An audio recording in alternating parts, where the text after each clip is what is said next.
Olá, amigos do dossiê do automobilismo. Vamos lá?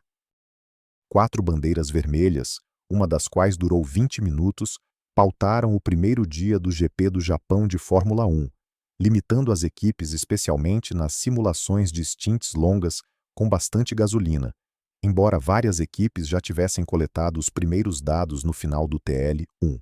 Apesar disso, uma escuderia saiu na frente, a McLaren. Apesar das várias interrupções que limitaram o trabalho das equipes, a sexta-feira no Japão deu as primeiras indicações de quais seriam os cenários para o resto do fim de semana, embora com alguns pontos de interrogação que poderiam ter uma influência importante em determinados equilíbrios. E é justamente a partir dessa última palavra que começam as considerações sobre a sexta-feira da McLaren em Suzuka, pois é justamente desse equilíbrio que garante o MCL39 que nasceu a superioridade da equipe inglesa no primeiro dia de treinos no Japão. Não é por acaso que, ao final dos treinos livres, Charles Leclerc sentenciou com "A McLaren parece estar em outro planeta". De fato, os dois carros papaya terminaram o dia 4 décimos à frente da concorrência, que desta vez não responde pelo nome dos conhecidos de sempre, mas por Isaac Hadjar.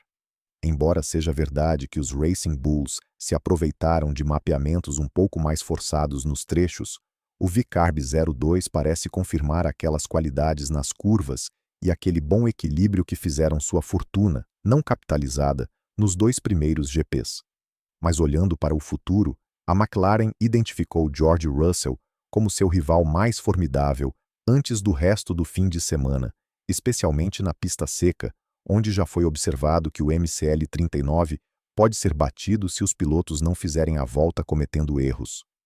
Os 4 décimos acumulados hoje pela Ferrari e pela Mercedes não são, em parte, reais, já que tanto a equipe britânica quanto a italiana sentem que tem potencial para desbloquear, enquanto na última volta, Norris poderia ter tirado mais 1 décimo do ritmo se não fosse o tráfego.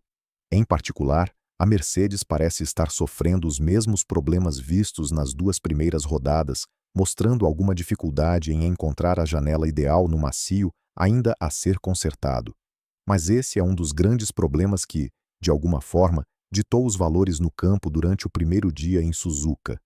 O layout da pista japonesa é muito peculiar, pois já no primeiro setor tende a colocar os pneus sob muita tensão, com cargas muito significativas, o que é seguido por outras áreas de tração e mais curvas no restante da volta.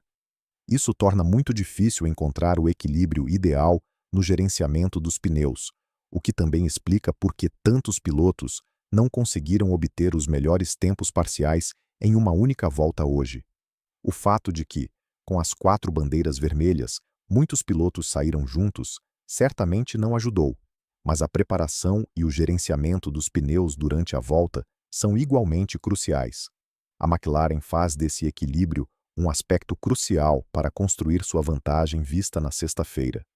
Um equilíbrio que se divide em 2 subcategorias: desempenho e gerenciamento de pneus.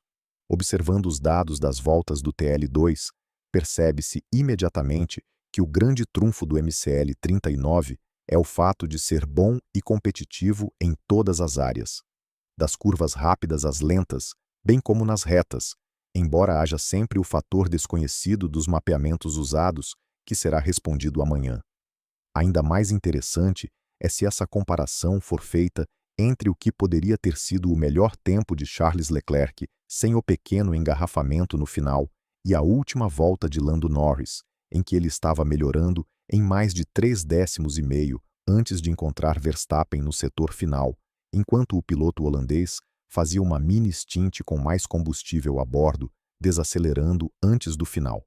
Ficou imediatamente evidente que, apesar do monegasco ter forçado muito no primeiro setor, para adotar uma abordagem mais suave na próxima corrida em busca de um melhor equilíbrio durante a volta, a McLaren ainda conseguiu manter o ritmo da Ferrari no primeiro setor, mesmo com Leclerc estabelecendo o tempo mais rápido nessa sessão naquela mesma volta. Um argumento semelhante pode ser feito para a Mercedes com Russell. Qual é o fato? Que a McLaren também é capaz de fazer a diferença no restante da volta, aumentando consideravelmente a diferença em relação aos seus rivais, apesar de um primeiro setor que, mesmo assim, foi pressionado e no nível de seus rivais. O 1439 tem grande carga e demonstra isso de forma brilhante no trecho longo, mas isso deve ser combinado com a grande capacidade de manter os pneus vivos também nos outros dois tempos parciais.